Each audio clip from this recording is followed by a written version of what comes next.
मेरा एक क्वेश्चन था कि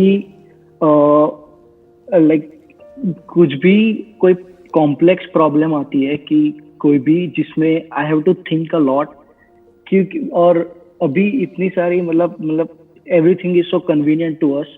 मुझे लगता है कि जो मेरी थॉट प्रोसेस है लाइक क्रिटिकल थिंकिंग की, वो एकदम से रुक गई है जस्ट बिकॉज मुझे सब कुछ अभी मतलब रेडी मिल जाता है। तो कोई भी क्रिटिकल चीज आती है तो मैं उसको सॉल्व नहीं कर पाता। I always seek advice from someone, और कोई भी अगर एडवाइस देता है तो वो अपने एक स्टैंड पॉइंट से देता है and I always take that for granted. और मैं आई लाइक क्रिटिकली मतलब सोच नहीं पाता कि इस प्रॉब्लम को मैं पर्सनल लेवल पे कैसे सॉल्व कर सकता हूँ। ऑलवेज सीक फॉर समवन कि वो मुझे एडवाइस देंगे और then I will work on it. The problem that you are talking about कि भाई हम क्रिटिकली नहीं सोच पाते हैं या फिर किसी भी प्रॉब्लम की हम डेप्थ में नहीं जा पाते हैं, ये अकेले आपकी प्रॉब्लम नहीं है। जो आपकी जनरेशन है ना, ये मतलब you must be around 22, 23 if I am not wrong, right? 21, right. हाँ, तो ये जो एज ग्रुप है ना, ये जो 20-22 साल की एज ग्रुप है, इस एज ग्रुप में बहुत लोगों को ये प्रॉब्लम आ रही है कि मतलब माइंड एक जगह पे टिकता ही नहीं है। इनफैक्ट इसी को आप थोड़ा सा और आगे बढ़ाओ तो इसका प्रॉब्लम का एक नाम भी है जो कि ऑफिशियली मेडिकल टर्म्स में जिसको ADHD बोलते हैं, कि बेसिकली हमारा जो माइंड है वो हाइपर एक्टिविटी मोड में रहता है, कि मतलब माइंड में हमेशा कुछ ना कुछ घूमता ही रहता है। और अगर हमको अपने माइंड को एक जगह पे टिकाना हो, लगाना हो, तो वो हो नहीं पाता है। ऐसा ही है ना प्रॉब्लम, कि हमारा जो अटेंशन स्पैन है वो बहुत ही कम हो गया है। और अगर कोई मोबाइल पे कुछ ऐसा चल रहा है जो आपकी अटेंशन को ग्रैब कर ले, तब तो कोई दिक्कत नहीं है, that is like more of a passive approach. But अगर एक्टिवली आपको कहीं किसी प्रॉब्लम में दिमाग लगाना है और उस प्रॉब्लम की डेप्थ में जाना है और आउट ऑफ द बॉक्स सोचना है, तो वहां पे इश्यूज आने लग जाते हैं, क्योंकि वहां पे बेसिकली हमारी ऐसी आदत नहीं है, हमारी ऐसी हैबिट नहीं है। तो अब बात आती है कि इसका सोल्यूशन क्या है। आप क्या करो, अपने आप को किसी चैलेंजिंग एनवायरनमेंट में डाल दो जहां पर कि आपके पास में कोई ऑप्शन ना हो, बट आपको हर कदम पे दिमाग लगाना ही पड़े। For example, you can go on a track. आप जैसे अभी कनाडा में हो, राइट? तो वहां पे आसपास में कुछ ऐसी माउंटेन्स होंगी, कुछ ऐसे रीजन्स होंगे, कुछ वैलीज होंगी जहां पर के ट्रैक्स होंगे। तो आप ट्रैकिंग के लिए जा सकते हो। उससे क्या होगा कि you can't afford to be passive there, क्योंकि अगर आपने गलती करी तो पैर फिसल जाएगा, गिर जाओगे, लग जाएगी। हर कदम पे आपको अलर्ट रहना होगा। तो इससे क्या है, आपकी प्रैक्टिस होगी इस मूवमेंट में पूरी तरह से रहने की। वो जो आप प्रॉब्लम जो आप बता रहे हो ना, उस प्रॉब्लम की जड़ क्या है कि हमारा जो माइंड है वो इस मूवमेंट में नहीं रहता है, वो पास्ट में और फ्यूचर में भागता रहता है। अगर कुछ हमको ऐसा मिल जाए जो कि हमारी अटेंशन को ग्रैब कर ले, तब तो दिक्कत ही नहीं है, that is more like passive. But actively हम अपने माइंड को यूज नहीं कर पाते हैं कि एक जगह पे टिका करके रख पाए कई घंटों तक या कई दिनों तक एक प्रॉब्लम के साथ में ठहर पाए। तभी तो उसकी डेप्थ में जाएंगे, तभी तो हम क्रिटिकली सोचेंगे, तभी तो उसके अंदर से हम सोल्यूशन निकालेंगे। सो आप क्या कर सकते हो, इस तरह की कुछ चैलेंजिंग चीजों में आप इन्वॉल्व हो सकते हो। जैसे कि एक मैंने आपको बताया trekking, another could be sports. Sports is also very very good for activating the parts of your brain जो कि अभी प्रॉपरली यूज नहीं हो रहे हैं। और कुछ नहीं तो एज सिंपल एज दैट, मैं आपको एक और आइडिया देता हूं।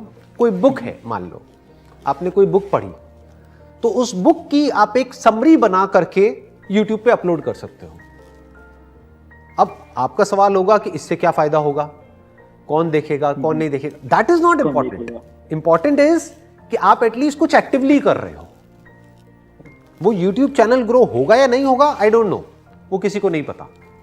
हो सकता है हो जाए, बट मैं क्या कह रहा हूं कि एटलीस्ट एक बुक को जब आप पढ़ोगे और उसको आप क्रिटिकली एनालाइज करोगे, उस बुक को कंडेंस करके उसकी एक समरी बनाओगे। मतलब मान लो वो बुक जो कि एक्चुअल में अगर उसको ऑडियो बुक में कन्वर्ट किया जाए वो 4 घंटे की है, उसको आप 5 मिनट की समरी में कन्वर्ट कर रहे हो, तो आपको दिमाग लगाना पड़ेगा ना, आपको लिखना पड़ेगा, आपको सोचना पड़ेगा, फिर आपको ये दिमाग लगाना पड़ेगा अच्छा 5 मिनट में मैं इसको कैसे बोलूं। तो एक पूरा का पूरा एक कॉम्प्रिहेंसिव एक एक्शन प्लान बन रहा है। तो जब आप इस तरह से कुछ चीजें करोगे, और हो सकता है वो करने में आपको मजा आने लग जाए। करना कुछ भी नहीं है, फ्री का चैनल है, वो आपने बनाया, अपना वहां पे अपलोड किया, और आप तो वैसे ही कनाडा में बैठे हो, तो अगर उस बुक की समरी को लोग देखने लग गए और सुनने लग गए, तो होगा क्या कि आपको डॉलर्स में पैसा आएगा ना, राइट? और कुछ नहीं तो आपकी जो क्रिटिकल जो थिंकिंग है ना, वो डेवलप होगी ability. So what I am saying is do something in which you can't afford to be passive. आजकल जो सबसे बड़ी प्रॉब्लम है आपकी जनरेशन की, वो प्रॉब्लम क्या है कि ये जो जनरेशन है वो पैसिव होती चली जा रही है, बॉडी के लेवल पे भी और माइंड के लेवल पे भी। We need something to occupy our attention, मतलब हमको अपनी अटेंशन को कंट्रोल करके एक जगह पे टिकाना नहीं आता है। That is a big problem. Physically भी हम लेजी होते चले जा रहे हैं, मेंटली भी लेजी होते चले जा रहे हैं। तो डू समथिंग जिससे कि आप फिजिकली भी एक्टिव हो। एग्जैक्टली देखो, जब लेजी हो गए आप मैं बताता हूं आप क्या कहने वाले थे। आप ये कहने वाले थे कि मन में कुछ ना कुछ घूमता रहता है, राइट? वो घूमता रहता है, बोलते रहते हैं अपने आप को ही कुछ मन में, हम अपने आप को कुछ ना कुछ बोलते रहते हैं जिसका आपस में कोई कनेक्शन नहीं होता है। मतलब अंदर ऑर्डर नहीं है, डिसऑर्डर है। कभी कुछ आ जाता है, कभी कुछ आ जाता है, कभी कुछ आ जाता है, और इन 5 बातें जो आई उनका आपस में कोई कनेक्शन ही नहीं है। ये नहीं है कि एक लाइन ऑफ थॉट है जिसके अंदर हमारा थॉट जा रहा है, कुछ भी आता रहता है रैंडम। अंदर एक रैंडमनेस है, एक ऑर्डर नहीं है, एक फ्लो नहीं है। ऐसा ही है ना, यही है ना प्रॉब्लम? हाँ। तो अब इसका मैं आपको सॉल्यूशन बता रहा हूं। वो क्या है? जो प्रॉब्लम की जड़ है वो क्या है कि हम पैसिव होते चले जा रहे हैं, फिजिकली भी और मेंटली भी। तो जैसे ही आप फिजिकली और मेंटली पैसिव हो जाओगे, आप लेजी हो जाओगे, एंड जब आप लेजी हो जाओगे तो माइंड ओवर एक्टिव हो जाएगा, माइंड ओवर थिंकिंग के मोड में चला जाएगा। मतलब माइंड तो हाइपर एक्टिव हो गया और फिर एक लूप बन जाएगा।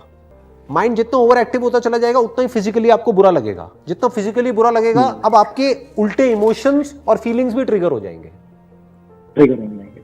Now you will get into that loop which is called the loop of whatever you would like to call it as overthinking.